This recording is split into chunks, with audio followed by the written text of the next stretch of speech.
Of course, I'll also be keeping an eye out for anything that can help me find my person. But I have to admit that I don't have much of a plan for that. Hello you and welcome to Tearstreak and welcome back to Please Be Happy. Apologies about the delayed episode here, but it was way too warm yesterday to record. And apologies if you can hear my AC running in the background. You might hear like a you know. It's because I'm recording this midnight.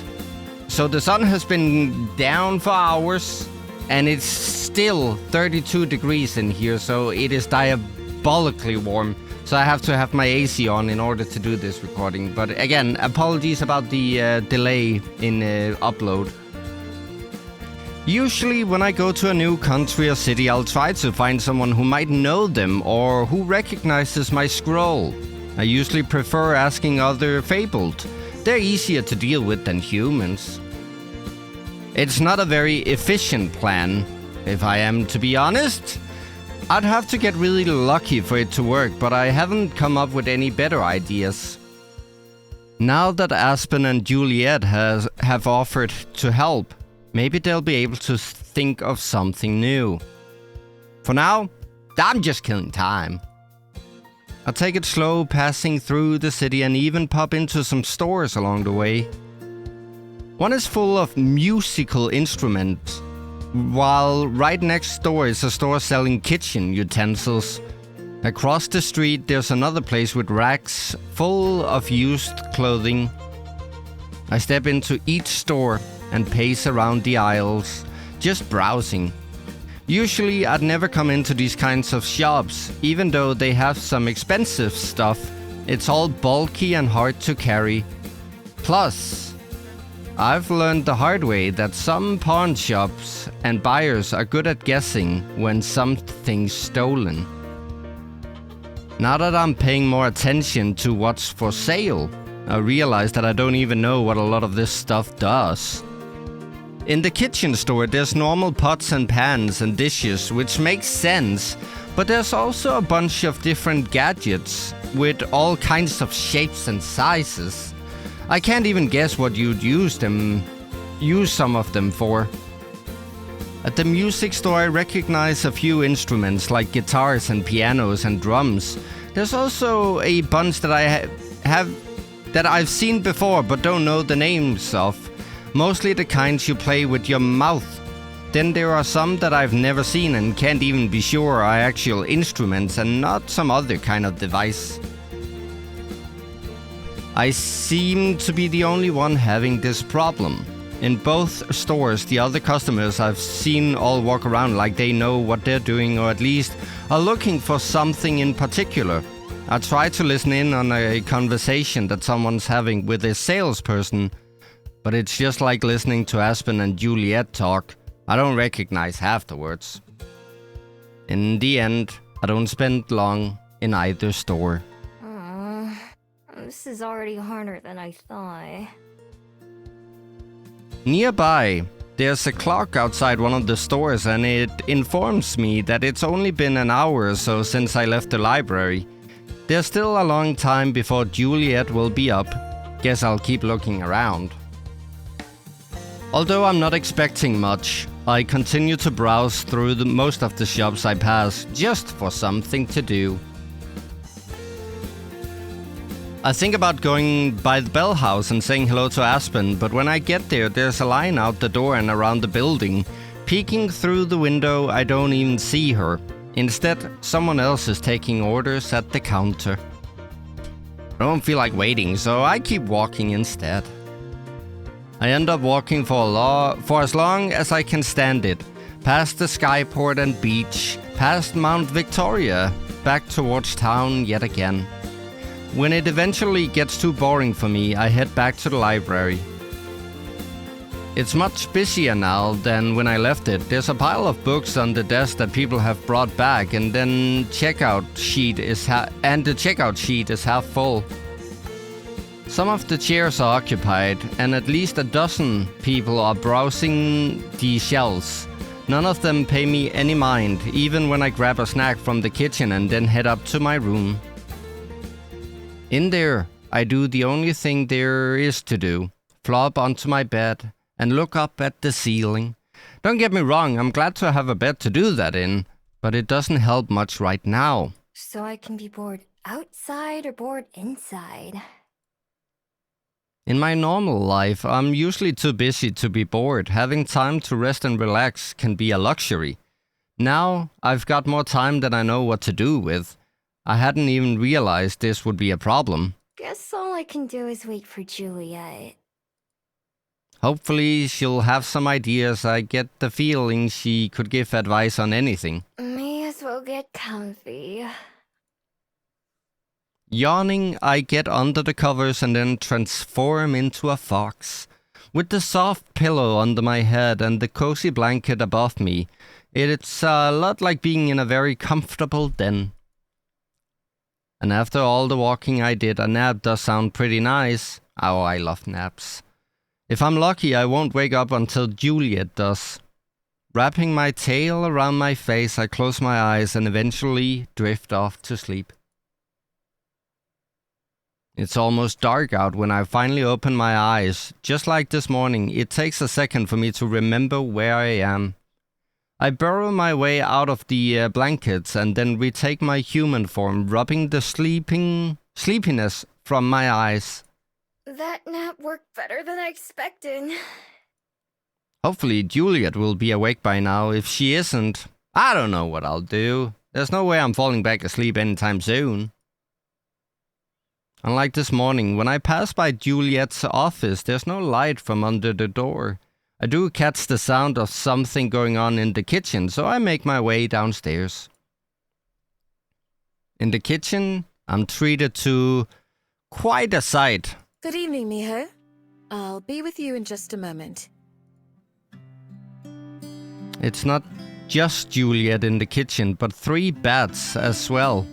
One clings to the back of the chair Aspen sat in this morning, and another is on top of the fridge. The third one is perched on Juliet's shoulders. I think it's the same one that I saw in her office. Juliet's holding a small bag and handing out the contents to the different bats. On closer inspection, I realized that they're bugs. All the bats devour them greedily, including the one nibbling by Juliet's ears. She doesn't seem too bothered and hands them another treat. All right, here are the last ones. The bats on the chair and fridge finish their snacks and then fly over my head and out of the kitchen. Their wings nearly clip me in the face, and the gust they create blows my hair around. The last one stays on Juliet's shoulder, even after it's finished eating. And then Juliet picks up a small envelope from the counter and ties it to one of the bat's legs. Thank you, Orpheus. We'll see you soon.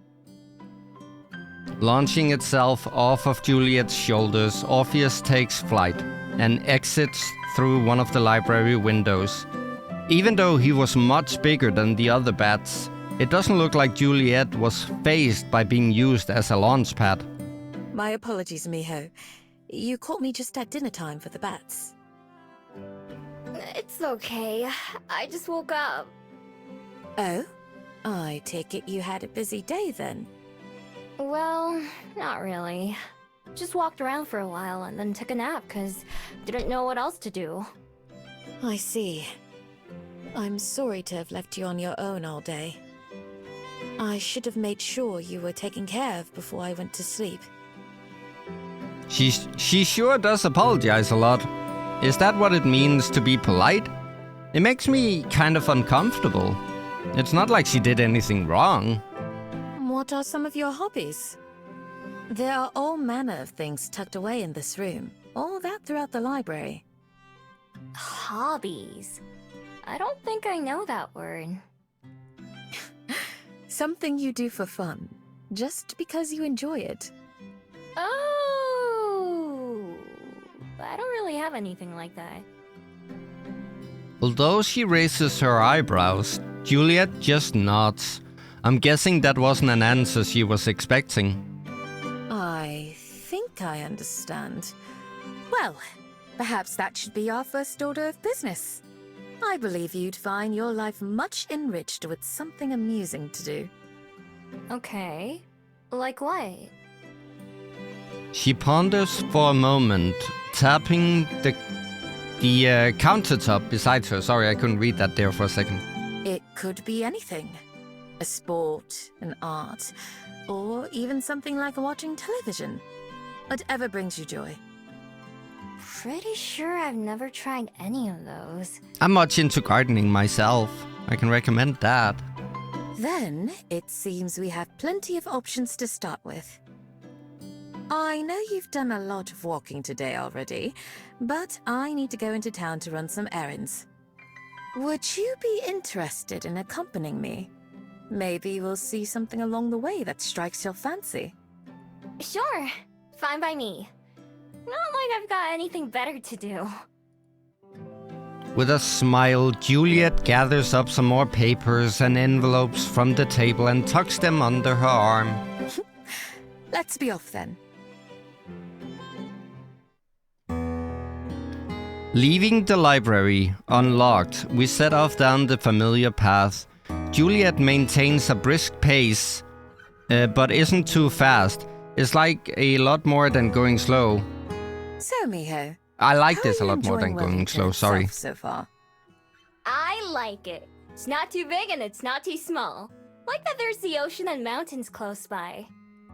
Yes, we're truly fortunate to live in such a paradise. How'd you end up here in the first place? You said you came from the underworld, right? That's correct. Ugh, I was much wilder and irresponsible in those days. But then, I met someone who changed my life. Someone who made me want to be a better person. And part of that meant reinventing myself, with a new life in a new place. Rather like what you've been doing too. Huh. I can't picture you being crazy like you said. That's something of a relief, but it was certainly true at the time.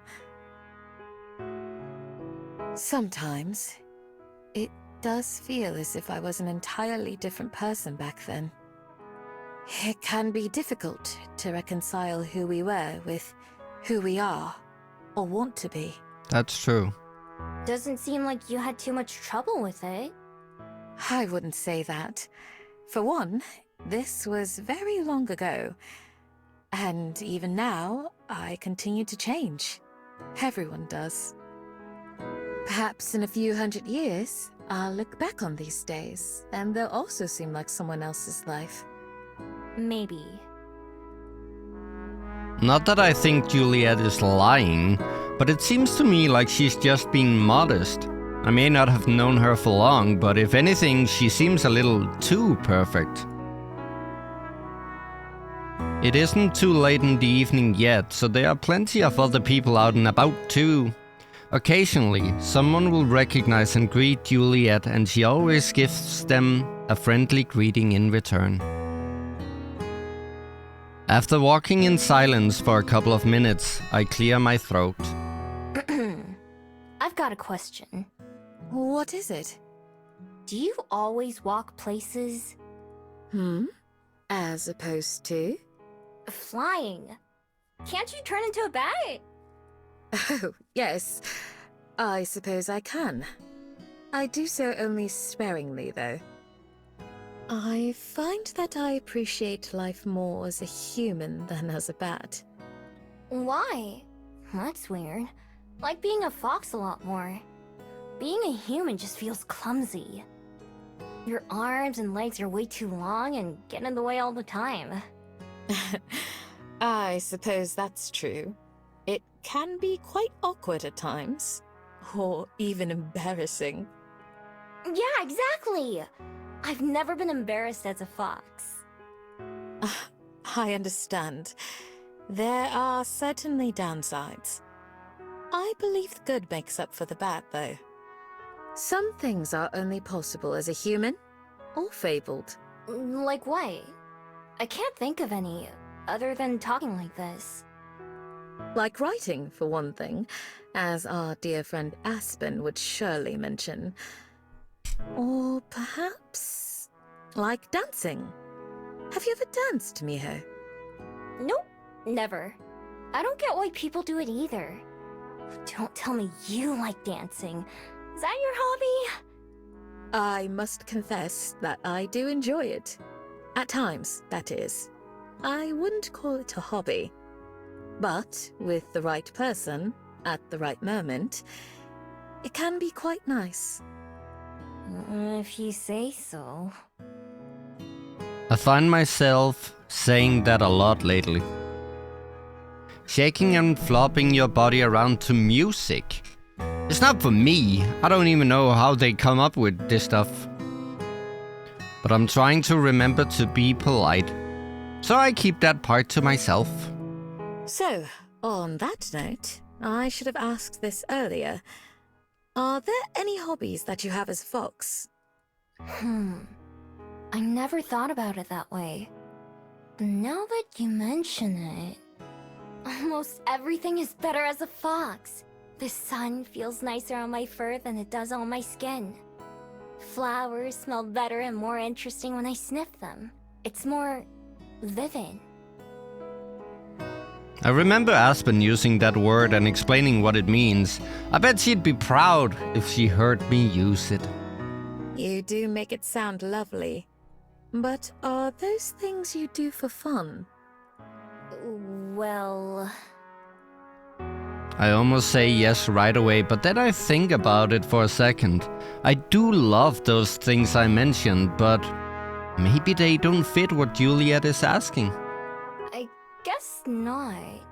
They feel good, but they're not fun. That's still valuable too. So far, we've been following the same path that I took earlier when I went into town. But when we come to a crossroad, Julia turns in the direction of a neighborhood instead of the city. The first stop I need to make is down here. After that, we'll go look around and see if there's anything fun. Alright, I'm just following you. This isn't the same neighborhood where I hid from Juliet a couple of nights ago, although it is pretty similar. Some of these houses are the sort that reminds me of Bugs when I first arrived in Wellington. We stop at one of them, a little one-story house with the porch lit up. I followed Juliet to the front door and she rings the doorbell. Is this for one of your errands? Yes, we're delivering those papers that were requested. She straightens out the 2 yellow packets she was carrying. The door opens and a young woman carrying a baby stands behind it. Oh, Miss Juliet! So good to see you! With one of her trademark smiles, Juliet hands over the papers and the two chat for a bit. I lean against the wall, not involved or listening. When talking to the lady, Juliet uses the same warm tone and softness as when she's talking to me and Aspen. In fact, if I close my eyes, I could almost pretend that I'm back at the breakfast table with both of them listening to them go on about books. Eventually, the woman takes the folder and after saying goodbye several times, we leave. As soon as we're off her property, I turn to Juliet. What was that all about? I suppose you could call it another one of my hobbies. Sometimes, patrons have requests for information on their ancestors, or a piece of history that they'd like to learn about. For example, Mrs. Aliyu wanted to know about her husband's culture so she could teach her new child. I find and collect what's requested, and bring it to those who asked. Whoa! Sounds like a lot of work. It can be, but I don't mind it. The past is worth preserving, but not everyone knows how. It's my honor to help people do so. I have assistants too, such as dear Orpheus, who is delivering a letter on the far side of town for me. Are all the bats your helpers? Some more than others. They're friends, not pets. And so if they don't feel like helping, then I won't force them. To me, it sounds like a lot of trouble to go through for someone else, even with the bats helping out. But Juliet apparently likes being inconvenienced. It's the same as letting me stay in her library. Still, that sounds like it could be really helpful in my own search for the traveler. As Juliet leads us to our next destination, we leave the residential area and go back towards the city. I try to keep my eyes peeled for anything interesting. There are plenty of people sitting out at tables having a meal or walking around the shops, but nothing out of the ordinary. In fact, it's not that much different from when I was here earlier. There are more fabled and fewer humans, but there are still plenty of those too. Some of the places I passed by are closed now, but some, like the music store, are still open. When we come to a big building with a lot of posters on the wall outside, we stop. This is one of our movie theaters. They show all the most popular films, as well as independent ones from local creators. Have you ever been to see a movie before? Not in a place like this.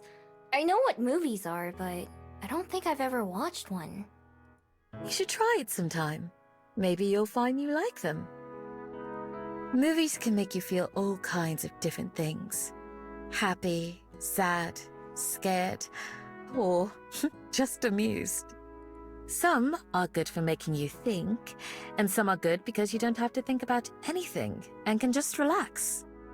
Why would I want to watch something that makes me sad or scares me? For some, it's fun to explore different emotions in a safe environment like that. When we see something that makes us feel strongly, it can stick with you. Perhaps cause you to view things in a different light. That is so true. And if it ever becomes too much, you can simply stop watching or put on something else. I'll try it sometime. Although, I don't know about the sad or scary ones. There's nothing wrong with that. Oops. Sorry. Everyone has different preferences. Along the way, Juliet continues to point out different shops and locations that she thinks I should know about, like another library or a museum. I'm not very interested in either of those things, but I smile and nod and pretend like I am.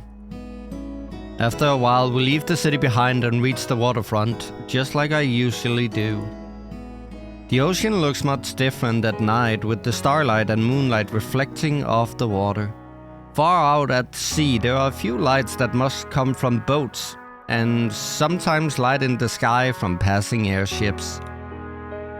We head down a small path to the boardwalk, where we look out onto the water. There are a few empty buckets sitting on the ground nearby, as well as some folding chairs. I point them out. What are those for? People like to fish off at this pier. They come at all hours, but I believe this spot is used for teaching lessons during the day. Ooh, lessons on how to catch fish? That's correct. Is that something you're interested in? Maybe. It's one of those things that I like doing as a fox, but I don't know if I'd like doing it the human way. Should you decide you'd like to try, I'm sure there would be someone here who's happy to instruct you. Yeah, maybe. I don't want to commit to anything, but it couldn't hurt to come check this place out during the day. I'm glad you found something that struck your fancy. Is there anywhere else you'd like to visit while we're out? Or should we return home? Nah, I'm ready to head back. Is there anything for dinner? I'm sure we can put something together. Then let's go. Since I actually know where we are now, I lead the way home with Juliet close behind me. It's another chilly morning in Wellington. I'm outside the bell house waiting for Aspen. People are gonna think I'm staking this place out. And for once, that isn't true. It's after breakfast, but before the sun's up. Aspen invited me for a free drink before they open, but I'm starting to think I've been duped. Anytime now. I rub my arms and bounce around to try and stay warm. Right as I'm thinking about picking the lock myself, the front door swings open and Aspen waves me inside. So anyway, like I was saying, my uncle taught me this trick to make it taste better. You put a little bit of salt in the coffee and it brings out the flavor, right? Not too much. You don't want to make it salty, but just a little bit. Sorry about that. I got a little held up. I was thinking maybe you forgot about me after all. No, you're not rid of me that easily. I was just... I tried it and it's really good. Have you tried it? Remind me, I'll make you one. So then I was thinking, if I start doing that every time I make a drink, eventually people will start realizing that their coffee's better when I make it, but they won't know why. Talking to Lena. That can always take longer than you expect or plan for. But she and I often look the other way for each other on certain things. Such as letting you in before the store opens, for instance. Oh, am I not supposed to be here? That's cool! As long as we open on time, it's fine, and Lena and I are the two fastest. You kind of have to be when she's involved. What do you mean? I'm sure you'll see. Come on, what do you want today? I inspect the menu. It's as unhelpful as ever. Here's a paper copy, if that's easier to read. She hands me a little printout menu. It's also distinctly lacking pictures. Sorry, can't read it. Oh, do you need a Korean version? I'm afraid we don't have one. Oh, nah. Can't read any languages. I may as well have told her that the sky is green. Aspen stares at me in clear disbelief. This isn't the usual weird look. This is beyond that. She laughs nervously. You're joking, right? I shake my head. Nope. She collapses onto a stool behind her, fanning her face with the menu in her hand. I can't believe it. I just can't. So you haven't. Wow. I can tell she really wants to say more, but holds herself back. I suppose that explains a lot. Still, I just can't imagine. It takes a moment, but she regains her composure. Anyway, if you want to try something new, then how about our ambrosia latte? It's one of our seasonal beverages with apple and caramel. Apples and coffee? I've never had that before. Yes, well, we're experimenting with the recipe still. I said that we should try adding more cinnamon to it. I don't even know where Lena came from. Suddenly she's just there. Aspen said it would overwhelm the other flavors, but I add extra whenever I make one, and so far no one's complained. Lena, are you serious? Well, yeah. How else are we gonna find out which one's better? I'll make one for your friend too, and she can tell us which one she likes more. Lena! The other girl hurries back to the kitchen, clearly not caring about what Aspen was about to say. Aspen sighs and shakes her head. Right, well, I have to open the registers and put on the coffee. I'll have your drink in a couple minutes. Okay, thanks. I hop up on one of the tall stools and wait, swinging my legs back and forth. Before long, the cafe fills with the smell of warm coffee and baking bread. It's enough to make my mouth water, even though it hasn't been long since I last ate.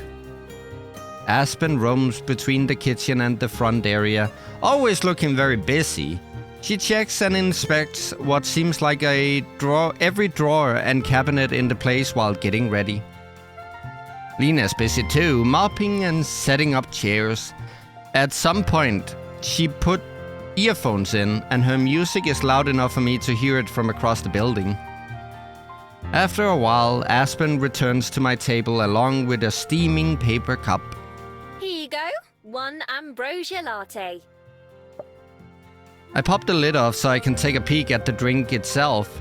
It smells light and fruity, and a swirl of caramel syrup is melting into the coffee and whipped cream. Looks good. Hopefully it tastes good too. I have a tiny little sip since it's too hot to drink very fast. The tartness and the apple actually goes pretty well with the coffee flavor. It's a little sour, but it's not bad. Not as good as a fairy kiss chiller, though. Well, I can't complain about that. The chair squeaks against the floor as Aspen sits down across from me. So, have you decided how you're going to spend your day? Not yet. What about you? There's still another 7.5 hours left on my shift, so I'll be here for quite a while. After work, I try to have a social life or get some writing done. Although lately I usually just collapse on the bed and take a nap. Hey, me too! Without a bed, though. Yes, well, I'm sure frolicking through the flowers and chasing rabbits gets tiring. Ooh. Are there rabbits around here? Not for long, I imagine. Speaking of which, have you thought about what I said yesterday? About getting a job? It seems you have more than enough time on your hands. You do know what a job is, right? More or less. I mean, I've seen people at work before. But I've never had my own job before you ask. Yes, I'm aware. Anyway, you'd have money to buy things you want, and you wouldn't have to steal to get it. What do I need money for, though? Juliet lets me sleep at her house, and she even gives me food. I don't mean to sound rude or anything, but Juliet can't take care of you forever, you know? I know. Right now I'm still getting used to even living here. I haven't given any thought on what might happen later on. I don't even know what kind of job I could get. Is there some place that would hire me to steal things? Not legally, no. But maybe you can find a way to use those skills. Maybe you could be a security guard somewhere, or a locksmith. Maybe. What exactly is your job, anyway? Well, as you know, I'm a barista. That means I make coffee and tea hot chocolate and whatever else our customers ask for. Some people rely on our products just to get through their day, so I consider it to be a very important job. If we were to close or go out of business, there would be a great many people who would be distraught over it. Wow! And you're gonna do this for the rest of your life? Not for that long, I hope. It's not my passion by any means, but I don't mind it. It can be rather exhausting, though, especially on busy days.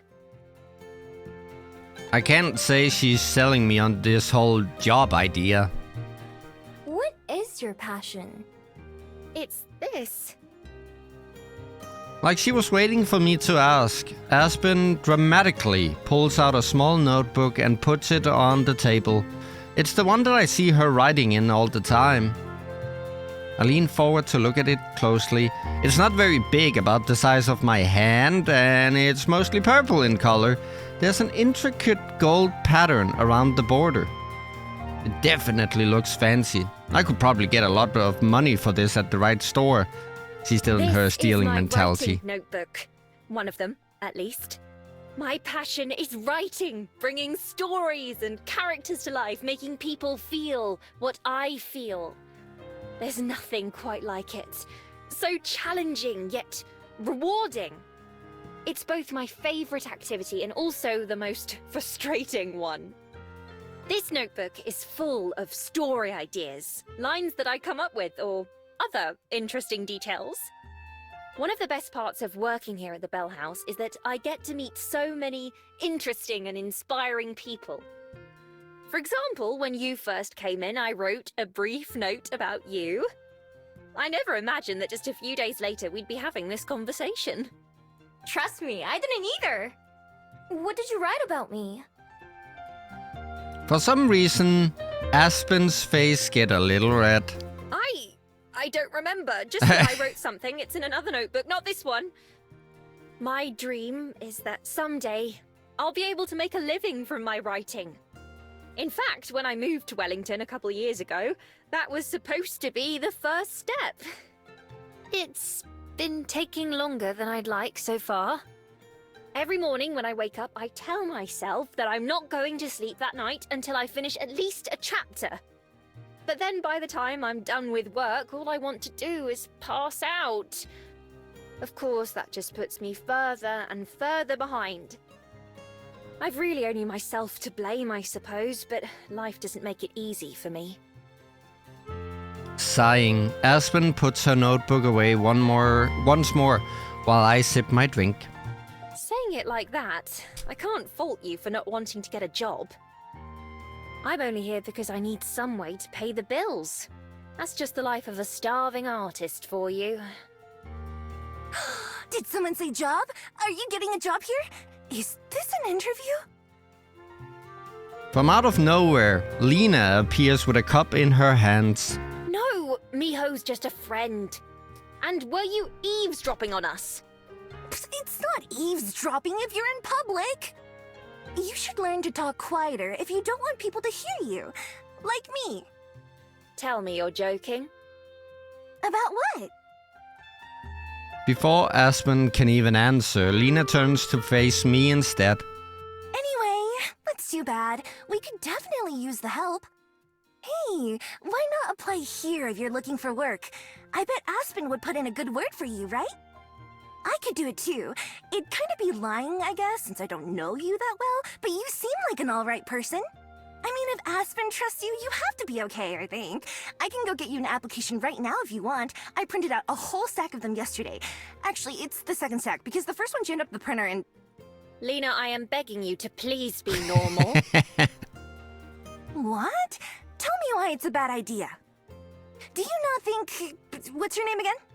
Miho. Do you not think Miho could do it? No, it's not that. I'm sure she'd do great. It's just... Wait, that sounds fun. Would I get to work with you? Yeah, we'd work together. Oh, you meant Aspen, didn't you? Yeah, she'd be there too. Slapping her hands on the desk, Aspen stands up from the table. It's certainly an idea. Perhaps one we should discuss later. Lena, you and I should be getting to work, don't you think? Okay, boss. Please just go unlock the door. Okay. Smirking, Lena heads towards the front of the store. Feel free to hang out for a bit if you'd like, Miho. Although it's going to get busy soon, so I won't... Oh, wait! I almost forgot! If you need something to do, come play tennis with me this afternoon. Tennis? Yeah, you know, you hit the ball back and forth over the net. I know what it is. Is that your hobby? For now, I like trying new things. I'll think about it. I should try something new myself, too.